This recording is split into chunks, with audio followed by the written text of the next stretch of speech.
first thing, best thing is to pull a soil sample. We do them, you can do them. The extension office down at the, I don't know if you're from the area.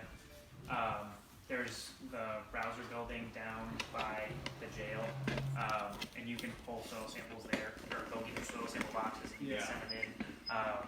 But essentially after that, at some level you have to add some organic matter to the soil because it just is, it doesn't take. There's nothing there, especially up in phase 2. There's a lot more rock than there was down here. So like even when you say they rake the rocks away, depending on where you are up there, there's still it's just all rock underneath there.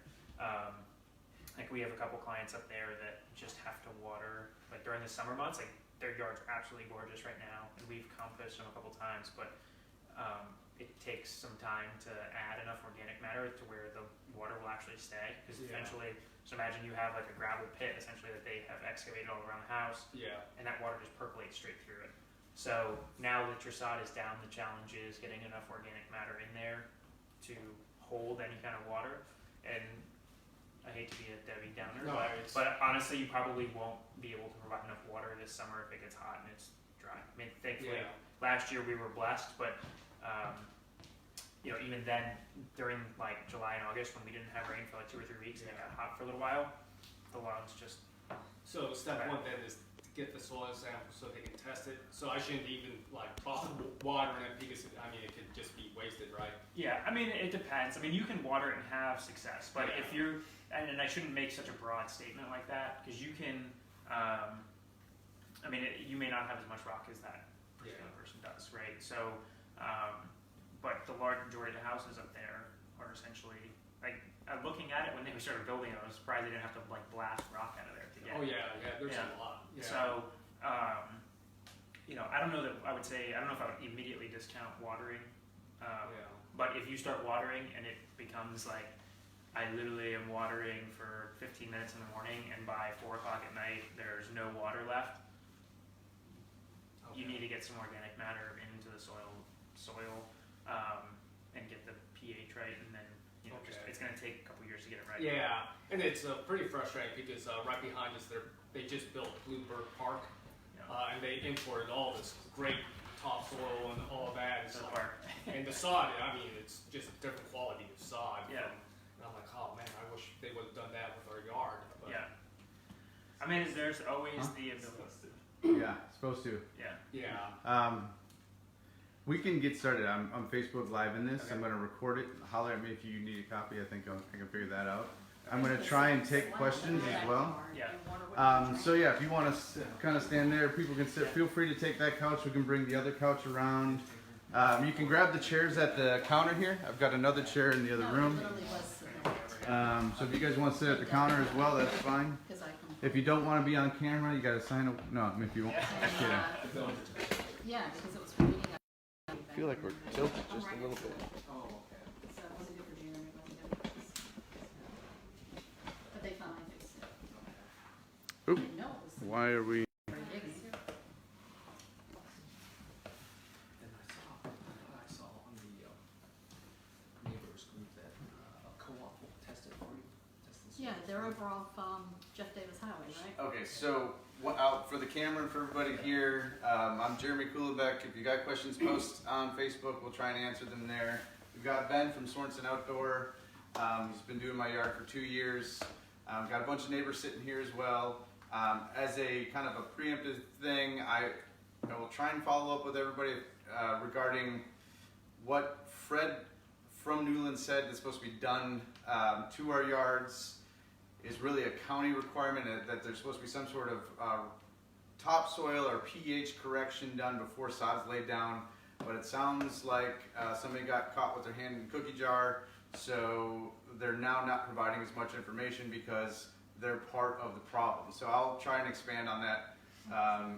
You can PM me with questions, but I'm going to let Ben talk about our yards and our wonderful clay situation underneath our sod, and the people here ask questions, and then if you guys got questions, I feel weird talking to the camera.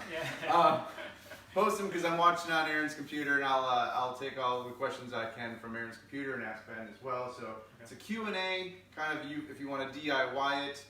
The last time we did this, There's lots of questions from DIYers, and then at the end of it, I think everyone went, I want to hire Ben instead, which is exactly what I did.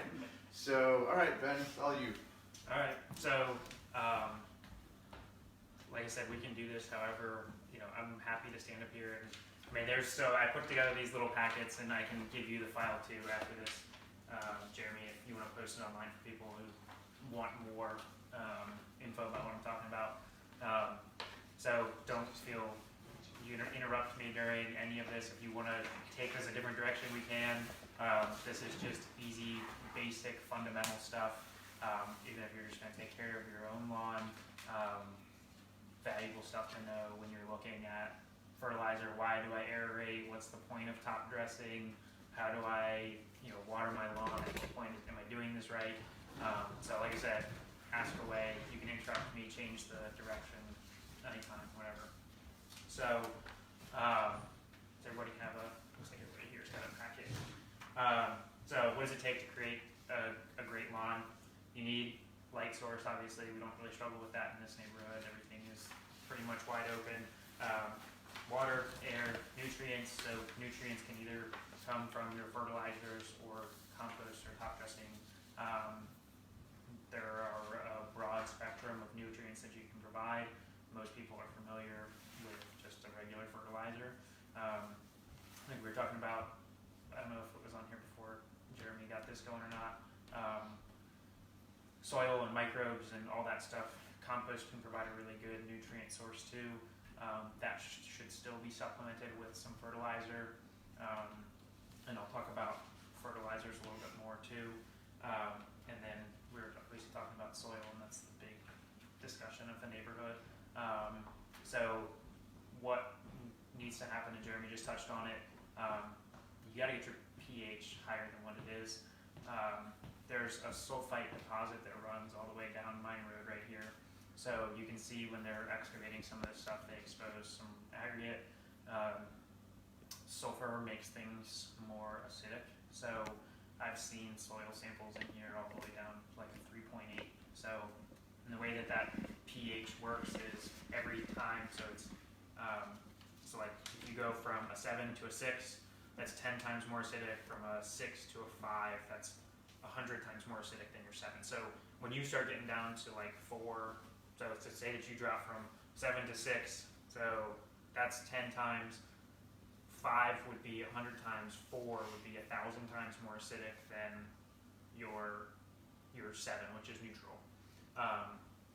Most plants, including tall fescue, aside from some of your hollies, are going to like your pH to be somewhere between 6.2 and 7.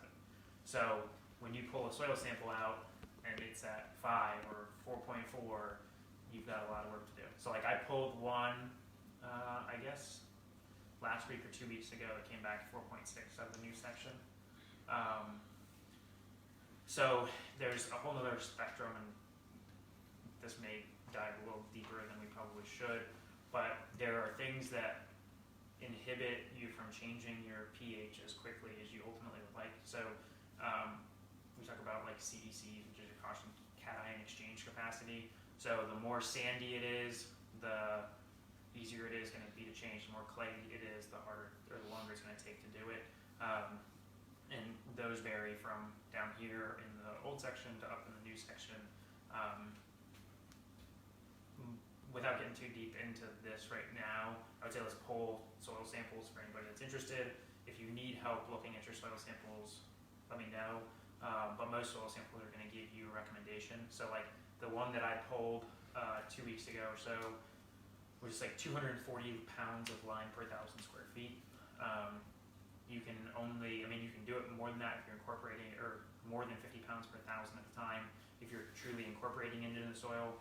Most of us are not because we already have lawns. So you're going to spread 50 pounds per 1,000 at the recommended. So like for that one, it'd be up to 250 pounds, right? So every like 4 to 6 weeks, you're putting out, like on a yard like Jeremy's that's 5,000 square feet, you can put 5 bags down every 4 to 6 weeks until you get up to 250 pounds. So you've got 5 applications before you really should retest.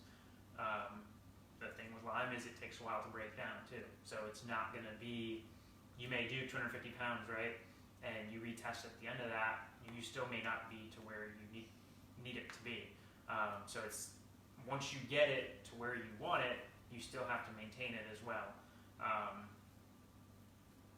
think that's probably the best explanation for it. But you're always going to have a maintenance component. After you've got your lawn where you need it, we recommend testing at least every other year. People that are on our 10-step, we test every year. It doesn't hurt for the cost that it is. I mean, even if you're doing it yourselves, you can get soil samples pulled for $10 through the extension office. And when you're struggling with a pH problem, I would just recommend pulling it every year until you get consistent results of 6.2 to 7.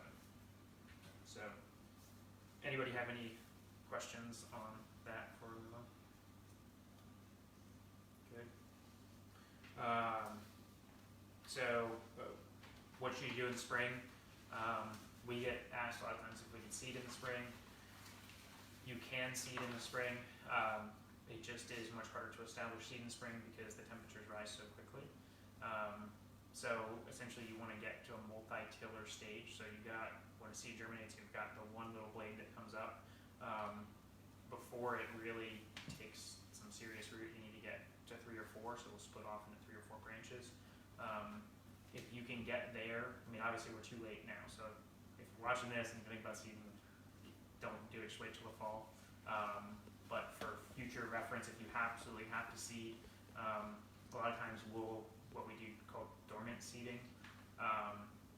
So essentially what that is we put the seed out so that we aim for 15 to 20 days before that seed is truly going to begin the germination process. So it can stay, at that point you're still having some freezing nights. It won't kill the seed off, it'll just come up when essentially the soil temperatures rise to the point where it's sufficient for the seed to come up. If you try to shoot for that, like April, it just depends every year. Somewhere in April to try and seed, a lot of times you're going to lose the battle because by the time we get to now, we're going to start getting to 90-degree days. If you're not at that multi-tiller stage, chances of your grass surviving without like constant nurture and care are probably pretty slim. So what we recommend in the spring, if you're try and get pre-emergent applications down, if you're following a Scott's program or something like that, a lot of times it's just going to be one application. We split our pre-emergent applications into 2. So what that does is it provides the ability to prevent the stuff that's going to germinate really early, and then we catch a lot of the weeds. So crabgrass is the primary thing we're targeting. I should back up a little bit there, but you can still get other weeds with a pre-emergent too. So we split them in 2 as opposed to trying to have one just massive dose of pre-emergent. We kind of split it to try and prevent a broader spectrum. But like I said, if you're following a Scott's program or something like that, if it's just one, I don't even know what they recommend honestly. If it's just one, so be it. That's what you should do as opposed to trying to seed in the spring unless it's absolutely necessary. Questions? Good. So and also a lot of those, like the pre-emergents, if you buy them yourselves, they're going to have a post-emergent component in there too. You'll get some winter annuals, your henbit, your chickweed. Most of the stuff that pops early in the spring is pretty easy to kill. So, basic weed killers at that point are still going to be fairly sufficient. Where it gets harder is if your crabgrass and that stuff starts to germinate and then you get a yard full of weeds by June, you're going to be fighting during the summer. I mean, it's a continual fight. You're better off really hitting it hard and making sure you got it right in the spring than trying to fight weeds all summer long. Because once you got them, then you're going to have bare spots and you're going to have weed pressure. So you kill all your weeds off and then the weed seeds are still blowing around and you're going to have germination again. So try to make sure, if you're going to do one thing in the spring, make sure that you've got your pre-emergents down so you're not going to continually get your weeds. So during the summer, I didn't really put a summer slide on here.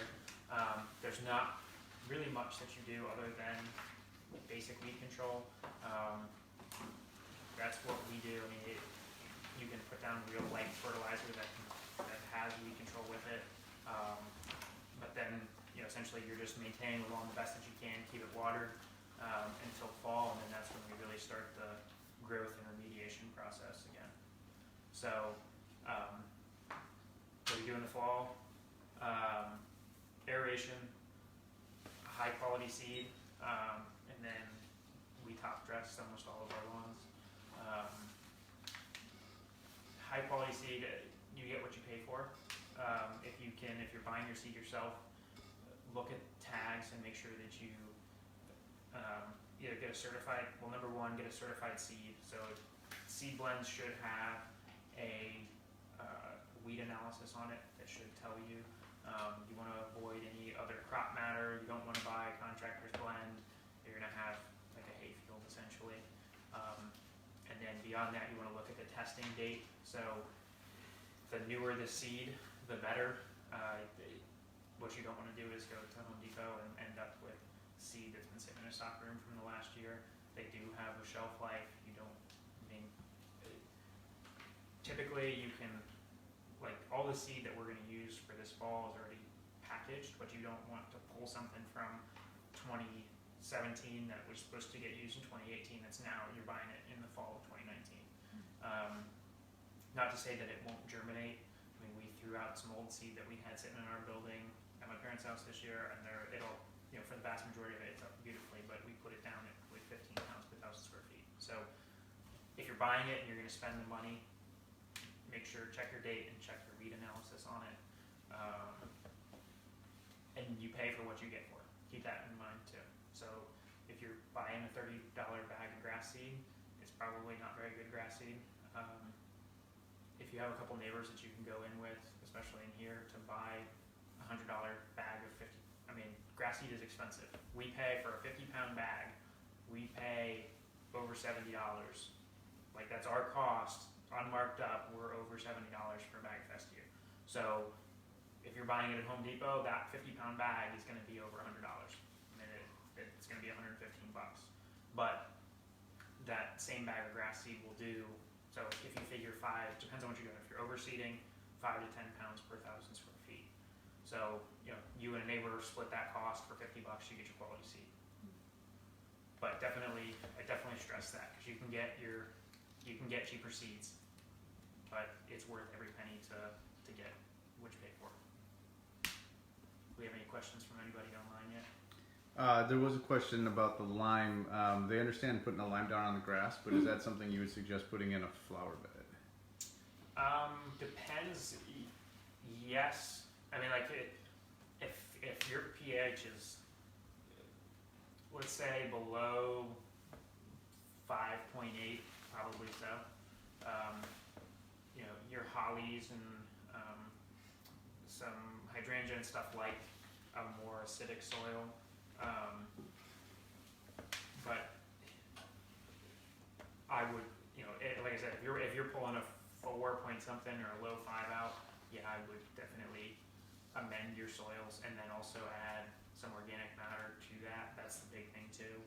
If you're sitting in rock like there is, soil, if you have good, there are some places in here that have good soil, but if you're sitting on rock hard, primarily rocks and hard clay, I would add some organic matter. In all honesty, when we plant stuff, a lot of times, not necessarily in every mill, but in all other places, we won't amend soils to a large degree, just because it can it can girdle plants, especially like trees and stuff. So if it's essentially, if you have, let's just say we dug a hole out here, and you dig a hole that's twice the size of the tree, and you just amend the soil that you pulled out of there, and you're surrounding that tree in compost, right? But everything around that tree is really hard. If that tree never has to leave that circle to get its nutrients, it'll just start girdling itself, because it doesn't have to leave, right? So, but if you have soil problems, dig a hole that's more than twice as big, or if you're planting, to say that you're doing the whole flower bed out front, till compost into the whole thing, right? So don't just amend the outer 6 inches of where you're planting something, amend a larger, broader area so that it's spreading farther. But we get asked that question a lot of the time as to what amendments to use, why do you not amend my tree? Should we be adding compost? Should we not? In here, if you're going to do it, I would probably amend to some degree, but use your judgment based on your soil. If it's soft, it's loose, and you can break it up. So what would you do for a tree that's already planted, that needs something? Because I can look at it and tell Yeah. it needs something. It depends on how far it's gotten at this point. I mean, if it's not a huge tree, you probably dig it out, but if it's been sitting in poor conditions for a couple years, it may be best to yank it and replace it with something else. Like if the tree is already in pretty bad shape, to nurse it back is going to be a task. But you're probably not going to get it back just throwing some fertilizer stakes in there and trying to get it to grow.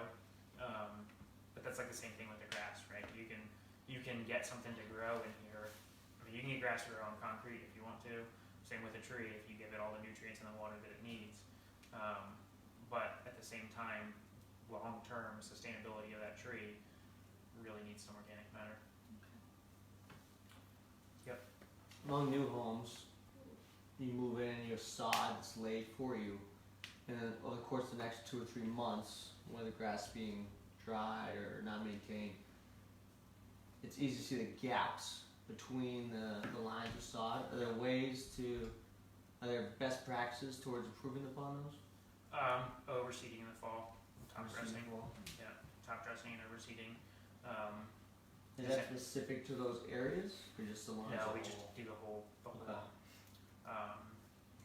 There's not much you can do. I mean, and that's fairly characteristic anywhere that you've got sod. So sod is like an instant grass, and if you have a really great foundation, those sod pieces will essentially mend themselves together. If you don't, like you're just unrolling on top of clay, all those edges are going to be more susceptible to burn even before you put it on the ground, right? Like that's the first thing that's going to dry out on that sod roll as it comes off.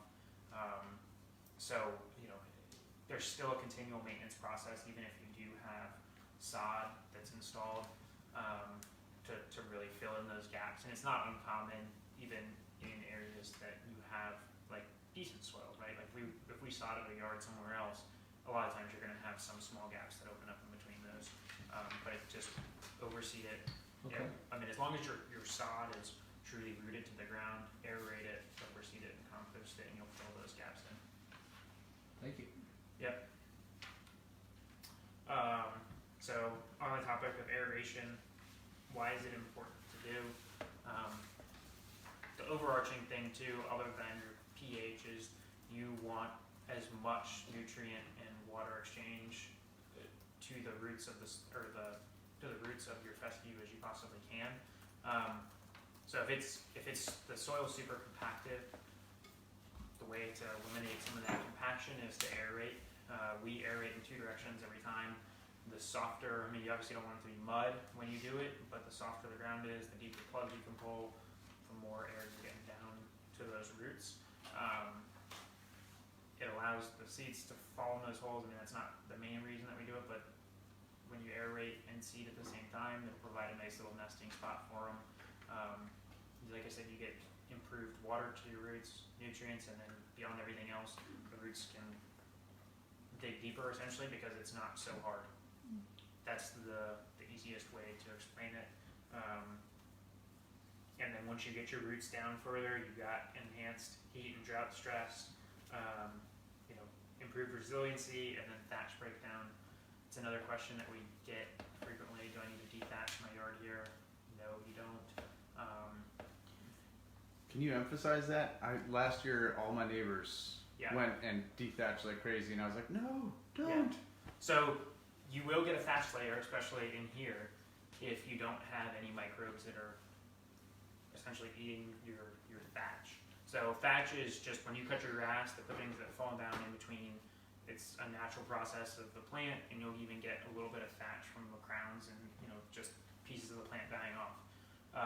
That's not necessarily a bad thing. It's a natural process, but what you do want is microbes to break all that down, and then it's essentially free fertilizer for your grass. So don't bag your clippings, cut your turf as high as you possibly can, and then the thatch layer is a-okay. It's not hurting the plant. The only place that you really need to thatch stuff is in warm seeding grasses. So if anybody's from down south, or you've got Bermuda or zoysia or something like that, that can build up an excessive thatch layer where you have everything that dies off every year, right? So your fescue isn't just, not every blade of it is gonna, fall over, but that's, if you have a tall fescue on, which may not be everywhere, there may be some Bermuda or some zoysia, you don't have to bag your clippings and you don't need to thatch. So people do it just for vanity purposes, I would assume? Yeah, so people don't like the look of it.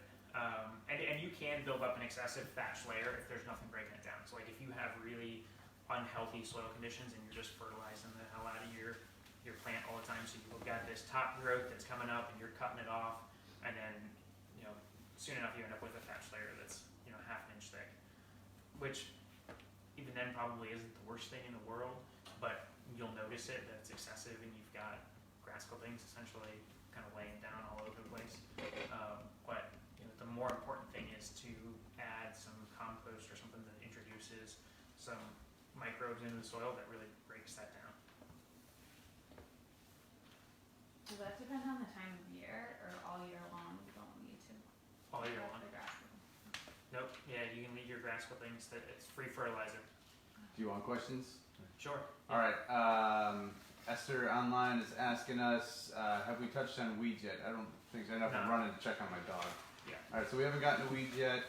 Monique, she's talking a lot. I'm here sharing some personal stories, but should you aerate in the fall, even if you have lush grass in the spring? Not for sure how to look yet in the fall.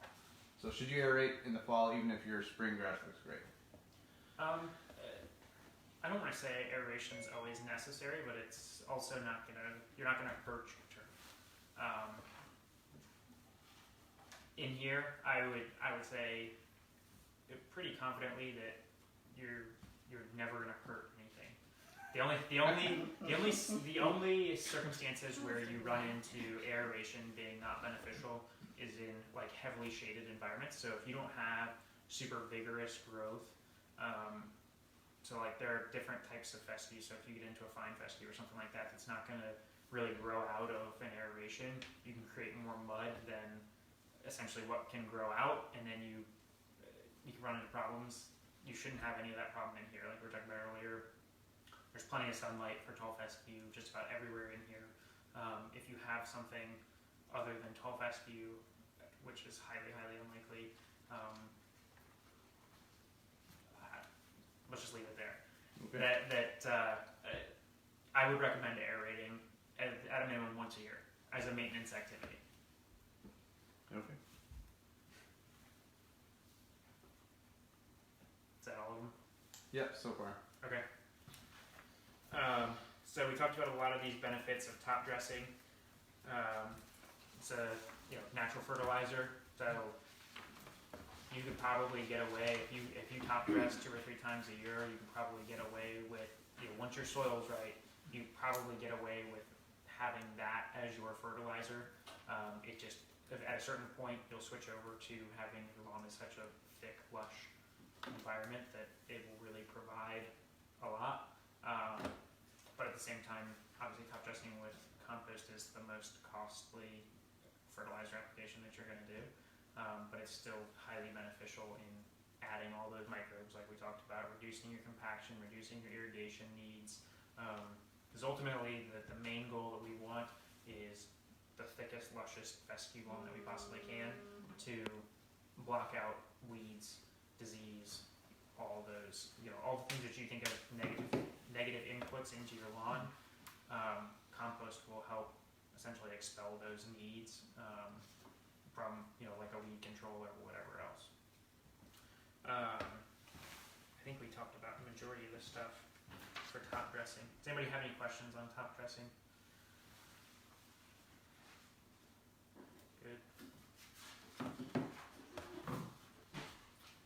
All right, so decoding fertilizer. So you have, most people are familiar with like the 3 numbers that you get on the front of your fertilizer bag. So you got nitrogen, phosphorus, and potassium. Easy way to remember this is up, down, and all around. So nitrogen, so like that first number, if you have a really high first number, that's going to stimulate a lot of top growth. In the spring, that's even more so. In the fall, at the end of the growing season, your turf is storing a lot of that. So that's where we do the majority of our fertilization. So everything that we do now is all just kind of spoon feeding to make the grass green, get it to grow a little bit, and essentially we're just pushing it along. In the fall, we'll put down almost a pound of nitrogen between a couple applications per 1,000 square feet, and that is where all the energy gets stored, right? So that's where your grass has some life to come back in the spring. And so instead of shooting up a tremendous amount of top growth, it's taking a lot of that food essentially and just pushing it down to the roots and storing it so that you've got food for the spring. Phosphorus, in Virginia we can only apply this at seeding time. So the only time that you're really going to see it is labeled into a starter fertilizer. That's what gets your roots growing. So it's a root stimulant, strengthens your roots, and really good for the plant, but runoff wise not super good for the environment. So that's why we're regulating. We can't just go out and like spread it for every application. So we essentially have one time a year that we get to apply it. And then potassium is just all around plant health. So then you get micro and macronutrients and all sorts of stuff that play into this too. But those are your big three that are going to be on your fertilizer label. Any questions around fertilizers that you're using or what to buy when? Are there particular ones that are best for like dog urine spots? Or is that a whole nother conversation? He's got you covered. Turn your dog urine into your grass nutrient. That right there. Yeah. That'll make it grow real fast. What is that called again? I always forget that. Nutrivet Grass Guard Max. You give it to the dog? Yeah, it changes the pH of their pee, Oh. so instead of burning the grass out, it makes it Go grow. outside? Yeah. That's fun. I can take a picture of that. When we did this last time, I posted that with the notes. I ordered it on Amazon. It's been a while. I'm gonna guess $10 to $15. Basically lasts almost an entire year Oh. or half a year. So Your what, dog you like just do it? it once a day? Yeah, she's no problem with it. Yeah, so it's 365 tablets, so 2 of them with her breakfast. And that's it. So it's a half a year for like $15 and it saves. And then your neighbors don't have to yell at you because your dog peed on their grass because you're like, no, I fed your grass. I did That's one why you guys have all favor. the great spots.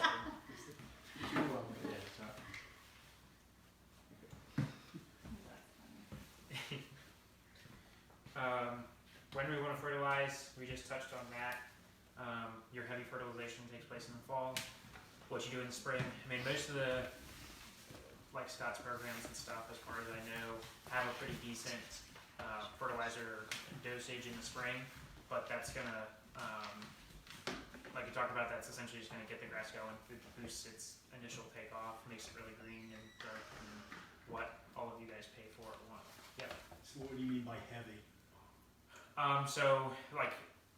So we essentially put down 2 pounds total of nitrogen during the year. So those numbers on that fertilizer bag are the percentage of each one of those ingredients in. So if you have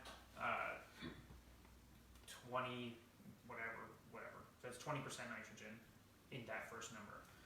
So if you take a 50-pound bag, 20% of it is your nitrogen.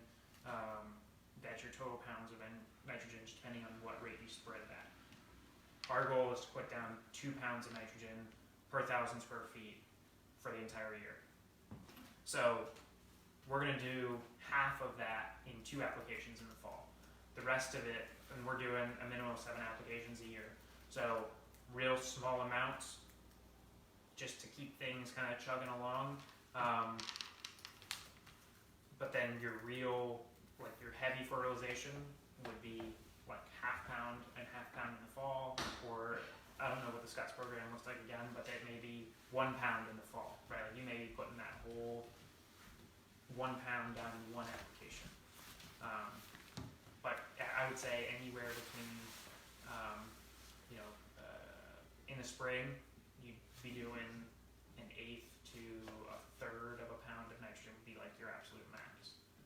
So you can figure that based on your percentages that are listed on your bag. And so also you have, so you can also use that to target. So if you're getting into this thing, you can buy different fertilizers and use them outsides. I don't know if I should really dive into this, but you figure out how much nitrogen you want to apply, right? So the bag may say, okay, as long as it's not a pre-emergent and there's not something else, if it's just fertilizer, you can say, okay, well, I want to apply an eighth or a quarter pound of nitrogen to my yard to really get things going.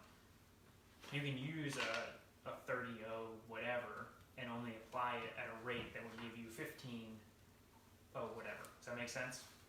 So you can break it down and start to kind of do your own math as to how much you want to apply based on what you're ultimately looking to do. That may be a little outside of scope, but know that you can do that too. But if you start to mix like weed controls in there, you obviously don't want to do that because your weed control is going to be matched with the amount that they want you to put down in terms of nitrogen. So only do that if it's strictly fertilizer, you can adjust. But if it's got either a pre-emergent or a weed control in it, you want to use the absolute rate on the bag because you won't apply enough to kill your weeds if you apply too much weed control. So if there's any pesticides, don't play with that. Fertilizer covered. So watering questions. Tough. Yeah, I mean, okay, so I was just thinking, man, my grass has been beautiful while it's 70 to 80 degrees out, but that's not gonna last. It's just on the top of my mind. Do I water every day? So I know you have a recommended watering if your grass is kind of set. I know that just not too long ago, probably within the last couple of weeks, even though my grass has been here for 2.5 years, I can still roll back my sod. That actually is one of those things that will get the county in trouble and your builder in trouble because that's not supposed to happen. But that said, I'm thinking I have to treat it, I have to be nicer to my grass to keep it green. I have to water it more.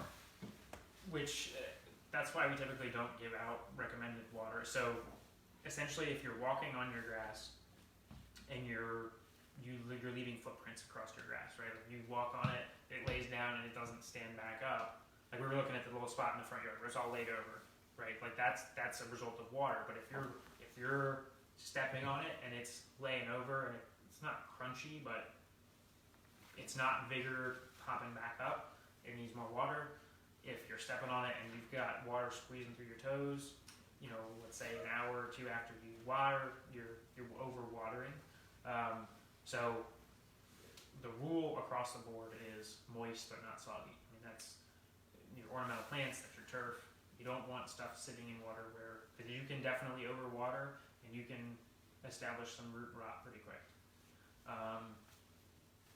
With that said though, I'm going to bite my tongue here because it's, once the lawn is established that the way that we're talking about, right, you have a sufficient amount of organic matter or soil to hold some water, and you've got your roots reaching pretty deep. So that's after aeration and compost, and you're not sitting on a rock bed at this point anymore. Deep, infrequent waterings are best. So 3 times a week, like right now, max, and then come summertime, like it's up to 95 degrees, 4 times max. So what we don't want to do is establish a watering schedule right now, because this is where you shoot yourself in the foot. And please remember that there are 2 separate scenarios here. So if you're in the new section and you're just starting out and you go to a deep infrequent watering schedule, you could be putting down 20 minutes of water and it's just run straight out the bottom of the plant, right? So this is, I'm talking right now, if we have something that's going to retain some moisture, you want deep infrequent waterings because you want that moisture to absorb, a minimum of 4 inches below the, your grass surface. And so the whole reason for that is if you just are providing, let's say 5 minutes or 3 minutes of water every single day this time of year, grass is going to love it, right? But it's never reaching for any other additional water sources, and all those roots are right on the surface. So when it gets to be 100 degrees in the middle of summer and things heat up, your grass is going to go dormant because your roots are all on the surface. It's going, I need water every single day if I'm going to stay alive.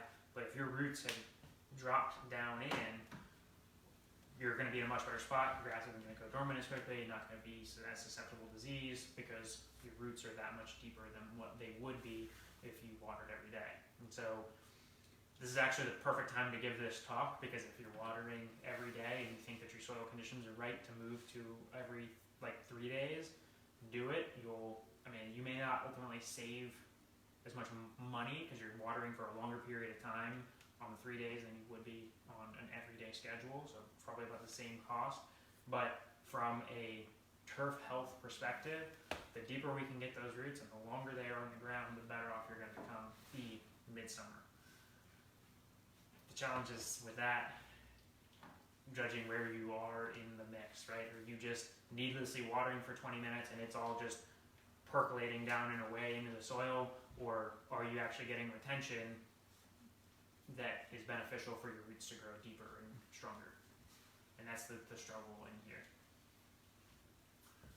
Any questions with that? I'm still confused on how often I should water. I'm not asking you for an answer. I'll chew on that for a bit. I know that you are hesitant on that. Oh, it just is. It's hard to come up with the perfect watering schedule. I mean, I would say here at your lawn, we're closer to deep infrequent watering than we are to the other end of just needlessly watering. Just because we have done compost applications here, and although it's not a huge amount, even a quarter to an eighth, a couple quarter-inch compost applications can make a tremendous difference. And you see it when we compost yards after we seed them, just that thin layer of compost. I mean, a quarter inch is really thin. I mean, you've seen it. Once the yard looks black, but it's not like, oh, my lawn is covered in dirt. It's kind of like, it looks like it's all dusty. But that little bit of compost is enough to hold moisture to get that seed to germinate. I mean,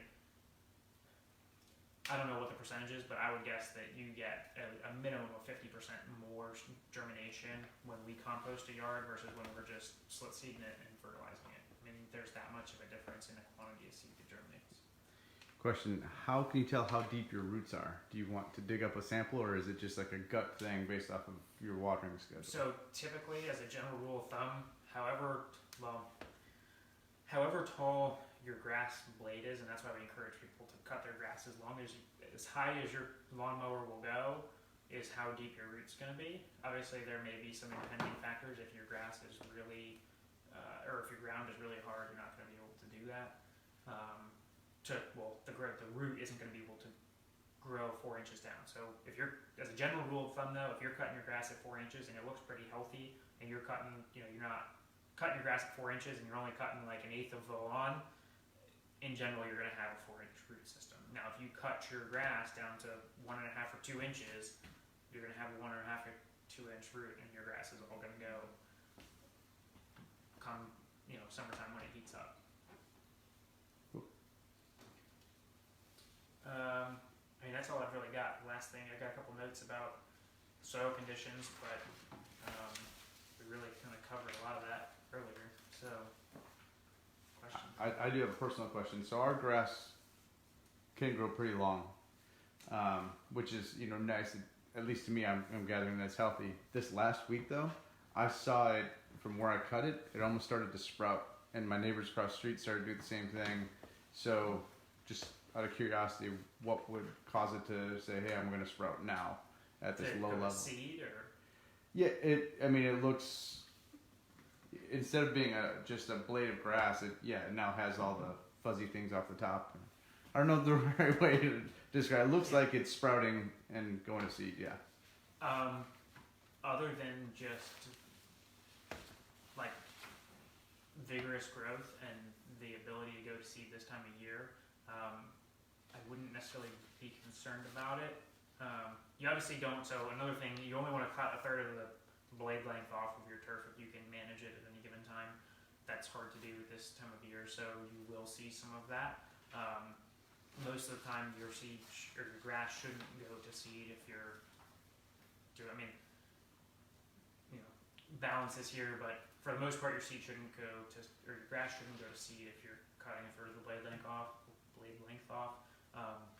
We don't live in a perfect world. We cut more than, some days, at 7 days, you're going to cut half the blade length off. If you have the ability to cut your grass every 6 days this time of year when it's vigorously growing, great. But don't be super alarmed if you are seeing some of that, would be my, just do what you can to keep your grass at the best of your ability. Everybody has lives, and it isn't always going to fluctuate immediately around that. So, I don't know, did I answer your question? I wasn't worried about it necessarily. It was different. Yeah. I didn't know if it was because it was getting warmer.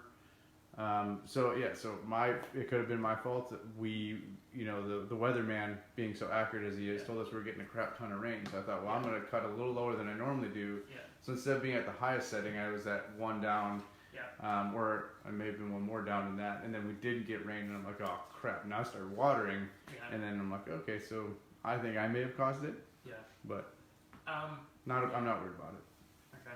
Yeah, I don't know that I have a super good answer for it, other than at a certain length your fescue is going to go to seed. There are like annual bluegrass and stuff will go to seed, which is essentially a weed in these yards.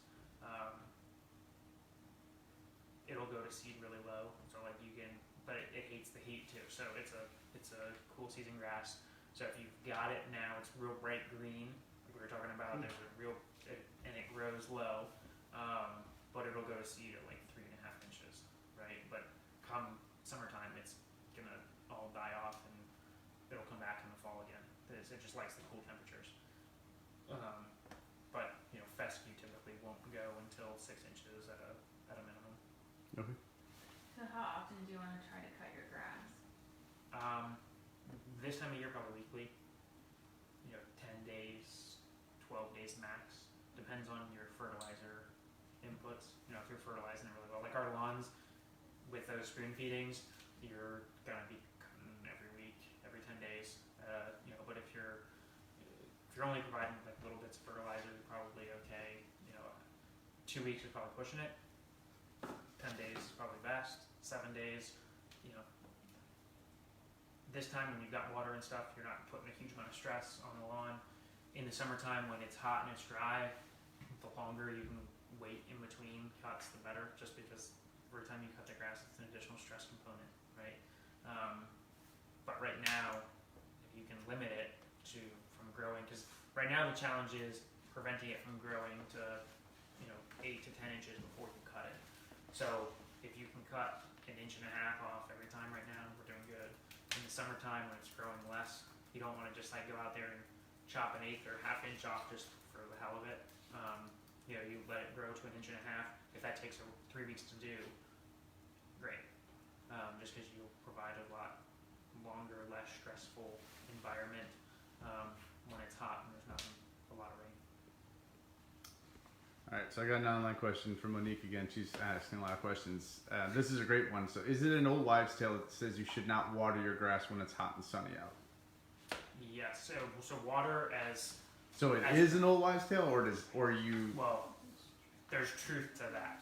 Well, so. Okay, so it's not an old wives' tale. It's not an old wives' tale. Would be the answer. So the exception to that, what I just said is, if you get a week of 102 degree heat, right?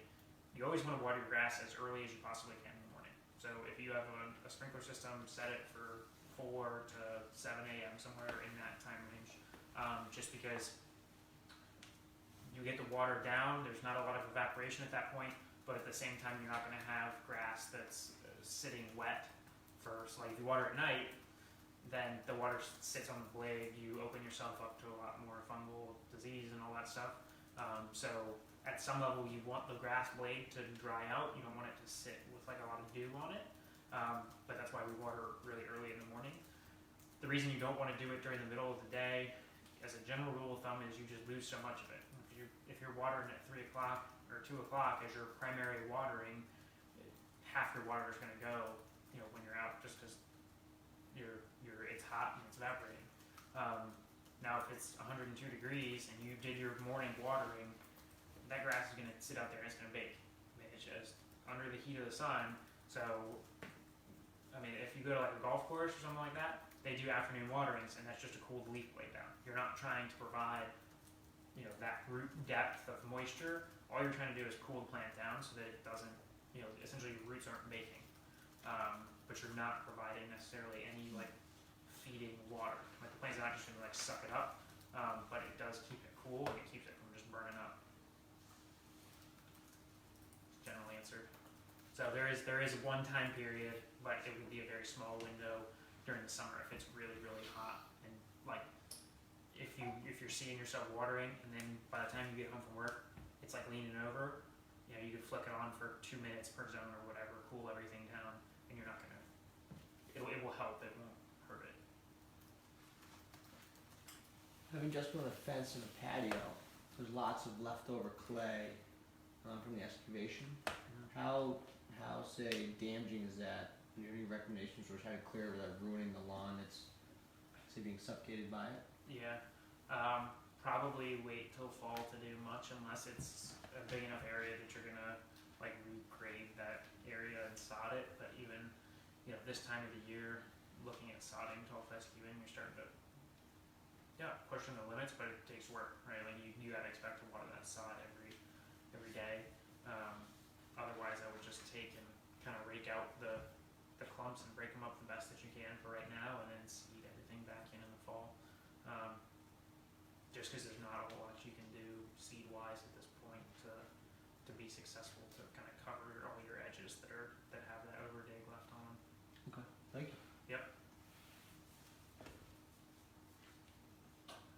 Any other questions?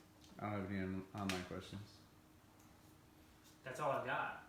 What else do you do other than lawn? I know that's not necessarily a planted question, but it is somewhat of a planted question. I know you do more than just lawn care. Yeah, so we do landscape and hardscape installations as well.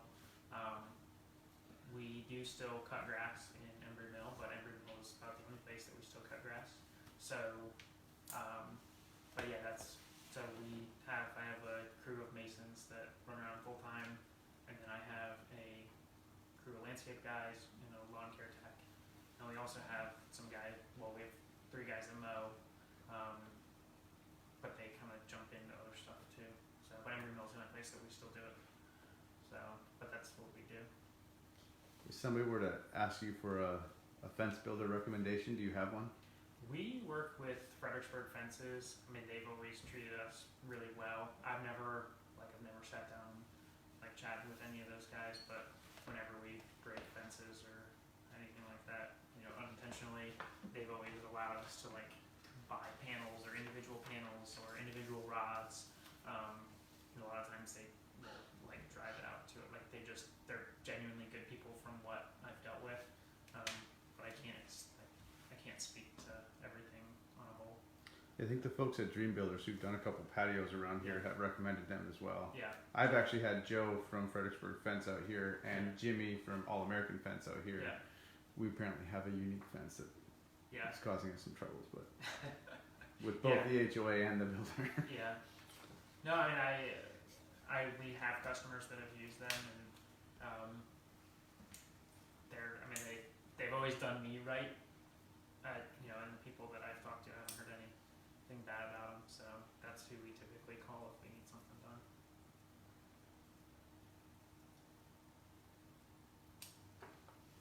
Thank you very much. Absolutely. I know we're a bit delayed online. Any questions online? Ask in the next minute. And I don't necessarily have an irrigation contractor. That's the other one that I get asked all the time. Hydrotech we recommended for a good long time. They're more expensive than a local company, but I would say just call a couple places and hire who you see fit, who can provide, because there's a lot of different variances in irrigation systems too. So just do your due diligence and hire who you think is going to install the system that you ultimately are after. I the best time to plant a tree? Fall. In the fall, okay. As a general rule, planting time is, I mean, the best time to do anything is in the fall. Okay. Most people don't do like landscape installations because it's on the top of the mind in the spring. Like, I want to enjoy my landscape, but yeah, if you can get plants and stuff in the ground, September, October range, that's the best time. You push much past that, it's hard to get your perennials in the ground just because they've gone dormant. So you're planting like empty pots of dirt, just hoping that they're gonna be there in the spring. But if you get something in September, October timeframe, you should still have healthy perennials. But that's not to say that we do landscape installations all the way up to December. Oh, excuse me, we just hold the perennials till the spring, then we'll go back and put all the perennials in.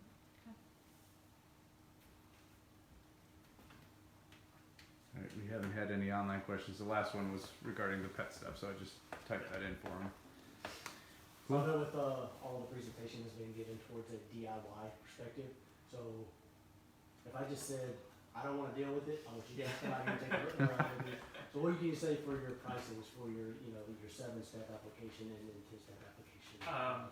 So most lots in Embrey Mill, I mean, the vast majority are going to be $68.50 for 7-step per application. We're not the cheapest people in the world, but I truly believe we provide the value that that dollar figure represents. We do things a little bit differently too from a True Green or, the only people that I think in the area that provide probably a similar quality program that we do would be Virginia Green. The only thing that they don't provide is the compost applications, and we do a bunch of compost applications for them. So 7 steps, most people in here, unless there are a couple lots down here that are really big, but for the most part, $68.50 is where you're going to be 7-step. And then if you're at that same price point in a 10-step, you're going to jump up to $79.50, I think.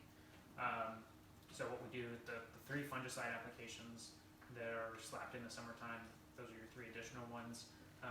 They're more expensive, and so what we do is we take and we just spread the cost of those out over the course of all 10, as opposed to having 3 applications in the middle that would be like $110 or whatever it would be. So we just take that additional cost and spread it for you from a budgetary perspective. If you're on a 10-step, we do soil sample every year and provide that for you. And then we have a fertilization component in our 7 and 10-step programs for seeding time in September, which is different than what we've done in the past. We're starting to do that now just to make sure that if you don't sign up for a reseed program with us, which we're going to push pretty hard that you do because you really should and it's pretty necessary, that's our one application that we can provide that the middle root health. So we're starting to do that now as well, but all your seeding programs are going to fall outside of that 7 and 10-step program too. We do offer a program for just like a regular, we call it a reseed basic, where we just aerate and fertilize and seed. Well, like we talked about earlier, it's highly ineffective in comparison to our compost applications. If I could get away with only doing reseed pluses, I would. But so I'm not sure on pricing on those because I got to adjust that from where we were last year, just because seed price has gone up over $10 a bag in the last 2 years. So I think we're probably going to get a little bit of a price change for seed programs this year. But as a general rule, 7-step, which we have some people on a 10-step in here. 10-step, I would start if you haven't done anything yet. I'd probably start you on a 7 and then jump to 10, just so that we get the lawn analysis part of it out of the way. If the pH is funky, depends on what you're ultimately after. 10-step is going to be more geared towards a pristine lawn. If you have lawn troubles right now, I wouldn't jump on a 10-step because if you get a little bit of fungus, we're probably going to be doing some extensive work in the fall anyway. So if you get some patches of fungus, it's probably not the end of the world. Now, if you've got I would more than entertain Jeremy being on a 10-step at this point because we have turf everywhere, right? And it's fairly thick everywhere. And if he were to get fungus, we would have like big patches that we would have to replace or reseed in the fall. We had something last year. I know you guys. I don't want to cut you off, but I think Probably fungus. I must have misunderstood you because you're. I just want to go back to your pricing. You said, and I do the 6850. Yeah. And you said if we do the fungus, that 6850 would then come up to 79. Is that what you're saying, or is it a separate fee? If you do so last year, most people jumped because last year we got increased fungal pressure, right? And so most people we had on the 7-step program at that point. And so if you saw fungus, we would jump you up, and then it was the additional fee. I totally misunderstood that. I thought it was an additional $79 fee on top of my 6850. That's why I said no. Okay, we need to talk. Yeah. So no. So My fault. Yeah. So we take and we just split that cost over. So maybe we need to. That's a good point because there you may not be the only one that's misunderstood what. But yeah. So it's one or the other. So $79.50 is the cost of your regular program. It just we take, like I said, we take that. Those 3 middle applications that are that much more expensive based on a product, and we split that across all of your applications to make it more Good to know. affordable. So just for clarification, that $79.50 would be per step. Per step. Okay. Yeah. So So you're looking at $800 for the year. I don't want to speak out of turn, so I'll start to kind of start this conversation here. As a recurring customer, I got some emails in December and January. Is that a normal thing where it's a, hey, do you want to pay up front? Yeah. Okay, so that might be something you want to let them know because that was I was ready to jump on that, but I had a couple other bills I had to pay, so that was a really good offer. Yeah. So we typically offer. So we have a discount program if you prepay. We'll probably hit it even sooner this year. I think we'll probably send it out because we had a lot of success with it. That was the first prepay year that we'd ever done. So we'll send out prepays. This last year we did 10%, and then we did 5%. I think it was by March. Yeah, I think March. I may change that percentage a little bit, just depending on what changes we make to the program this year. So we've still been hammering out a couple like fine details and getting a couple small products changed. So if we have an increase in product cost this fall, I may change the prepay percentage so that I don't have to change the actual price of everyone's application. So if I can absorb that cost there. But either way, we will still have a prepay opportunity. I don't know exactly what those percentages will be, but at a very minimum, you can save 5% if you prepay for your program by, whatever. It'll come out in December, and then typically the last prepay date will be March 15th. And we'll allow prepays we also do it for receipts too. I don't know if you did that last year, but last year we did, I think, 5% on receipts if you booked it in September. I would strongly encourage, if you're going to have us top dress your lawn, I would strongly encourage you to call by the end of July or the first part of August. Last year it got extremely stressful to the point where we were going to do another lawn care like fall thing, and I couldn't make it in here because we were doing 60-hour weeks, and it just was that and all the rain. That coupled with the rain, Jeremy and I were working really hard to get it done, and I just was like, you know what, I can't make it between managing, because we're trying to get 6 or 7 of them done in a day, and then it was raining all the time. And we were pushing. I mean, there were some people that were on schedule, and they ended up getting done like a week and a half afterwards, just because of the rain.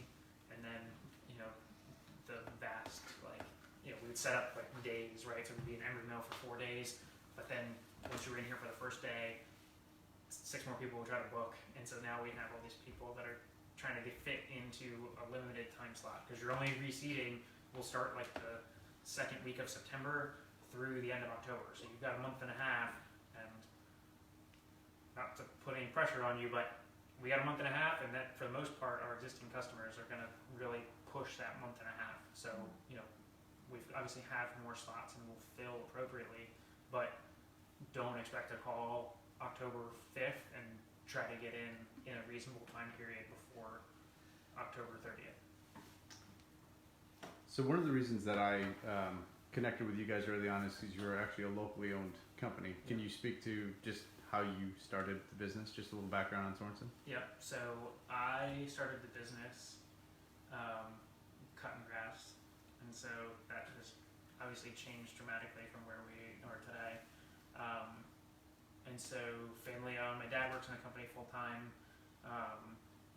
Uncle owns part of the business, so there's heavily family involved. There are 11 of us. Well, there are 10 of us full time, and then one part time right now. And then I got a couple college kids starting this week, so that should help us a little bit. So, but yeah, so we're right here at Fredericksburg. Been in the area. I grew up in the area, so I grew up over off Shelton Shop since I guess we moved here in 2002. So been here for a little while, long before the Embrey mill boom. I remember the like how Colonial Forge and Embrey mill got approved, and that was this was all just like one lane before. I mean, I don't know how many people were in Stafford County before Embrey mill got built, but it's a vastly different world today than it was when we moved out here. It was crazy. I mean, when we moved out here, 610 was 2 lanes. Still, it might have been 4 lanes. It might have been 2 and 2 in a couple places, but for the most part, it was 1 and 1. So it's grown tremendously, but yeah, locally owned and family operated. So, but we're growing. Don't have any plans to stop necessarily growing either. Cool. Thank you very much. Yeah, absolutely. We'll shut it down with that. Yeah. Monique says thank you. Monique asked a lot of questions, so she says thank you.